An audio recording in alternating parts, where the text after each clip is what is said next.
और सज्जनों, जितने भी महापुरुष हुए हैं पत्नियों के ही द्वारा उनकी महिमा बढ़ी है। जितने भी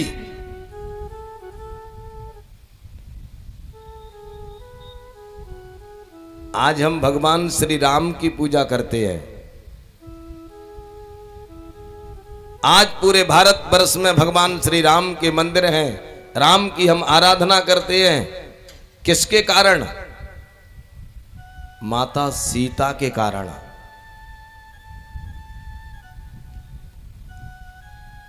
आज अगर भगवान श्री राम की कहीं भी महिमा है, प्रतिष्ठा है, वो भगवती माता सीता के कारण है। अगर माता सीता रावण की लंका में रही और कहीं भी अगर वो अपने चरित्र से गिर जाती तो क्या आज कोई राम की पूजा करता? अगर माता सीता कहीं भी अपने धर्म से डिग जाती तो क्या आज राम की कोई पूजा करता? न तो हम राम वल्लभाम। भगवती माता जानकी के कारण राम की पूजा है। इसलिए पत्नियों को महान बन करके, अच्छे कर्म करके, अपने धर्म का पालन करके, अपने पतियों की, पुत्रों की, परिवार की महिमा को बढ़ाना चाहिए। यही कथा, ये मायावती की कथा शिक्षा दे रही है।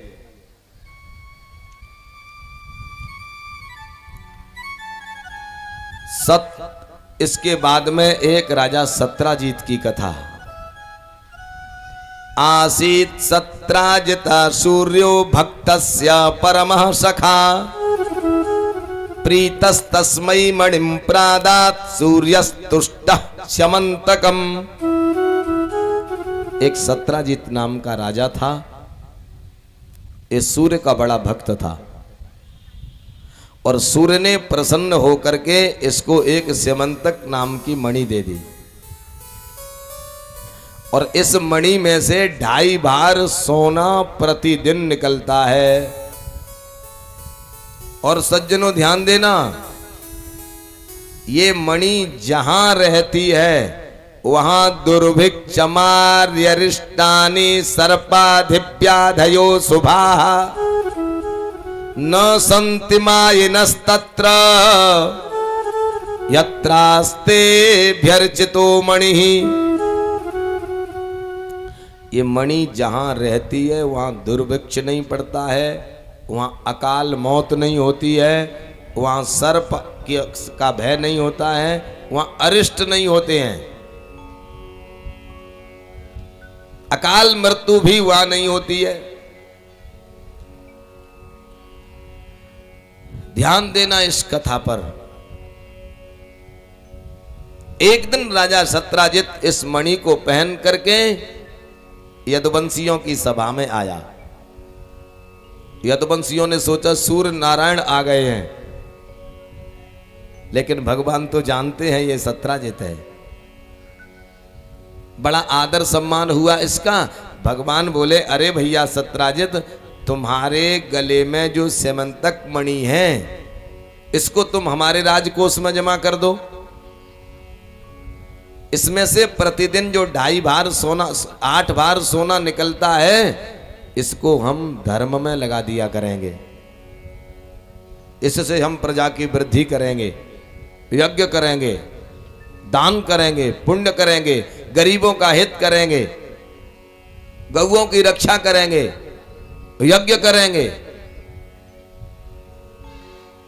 इसलिए तुम इस मणि को राजकोष में जमा कर दो तो ये मणि धर्म में लग जाएगा, इसका धन।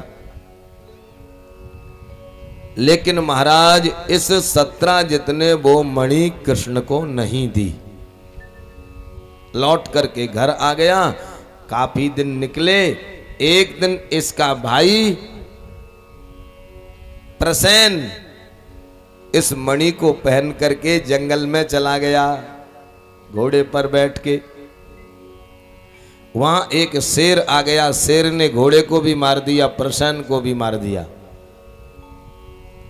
और मणि को लेकर के चला। इतने में एक भालू जाम्बवंत आ गए, उन्होंने इस सिंह को मार दिया और मणि को लेके गुफा में घुस गए। सज्जनों, अभी अभी क्या सुन रहे थे आप कि ये मणि जहां रहती है वहां अकाल मौत नहीं होती है, सुन रहे थे।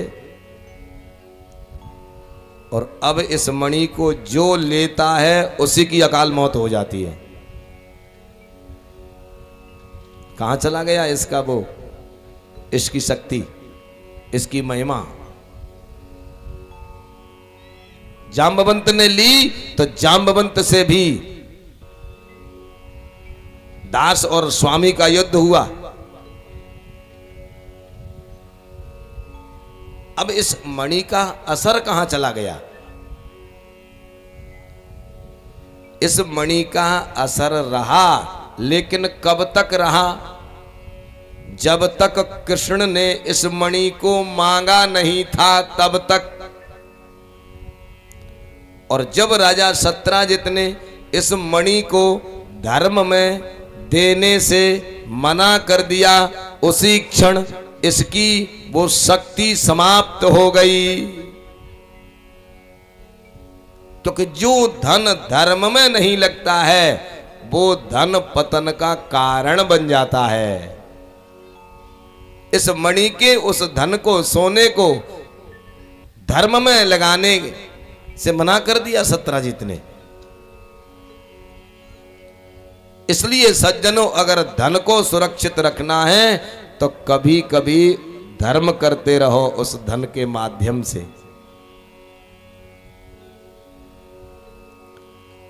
धन से, धर्म से धन की शुद्धि होती है। तन पवित्र सेवा किए, धन पवित्र करिदान, मन पवित्र हरि भजन सो, हो त्रिविध कल्याण। तन पवित्र सेवा किए। ये शरीर किससे पवित्र होता है?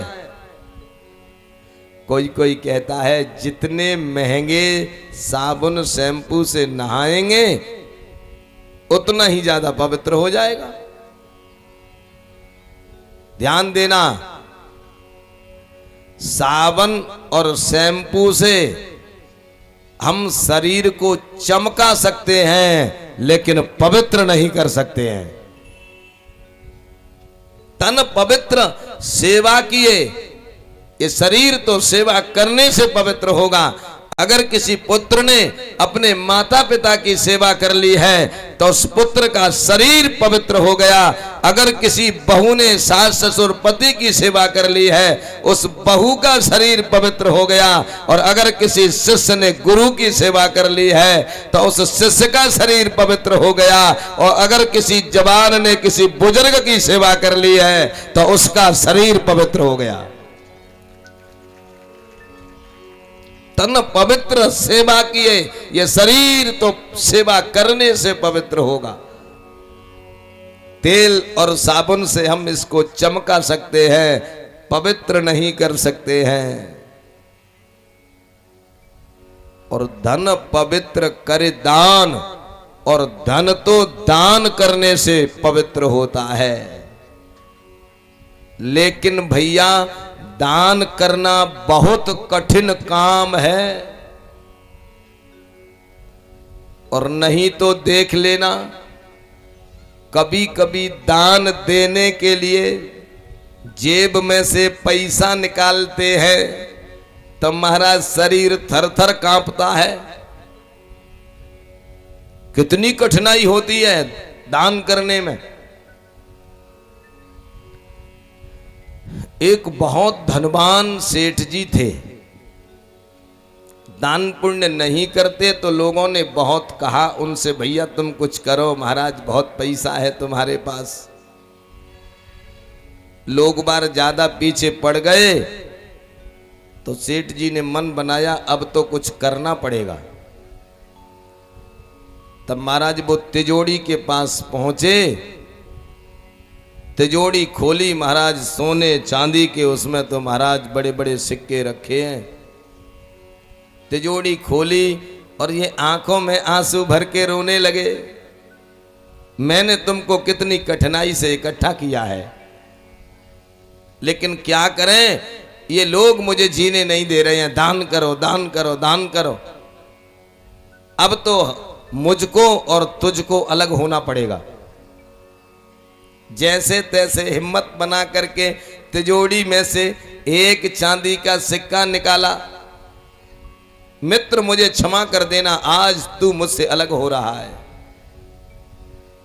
जैसे तैसे उसको लेके आया, हनुमान जी महाराज का मंदिर था, लाइन लगी थी शनिवार के दिन, उसी लाइन में लग गया, चलो इसी मंदिर पे दान कर दूंगा।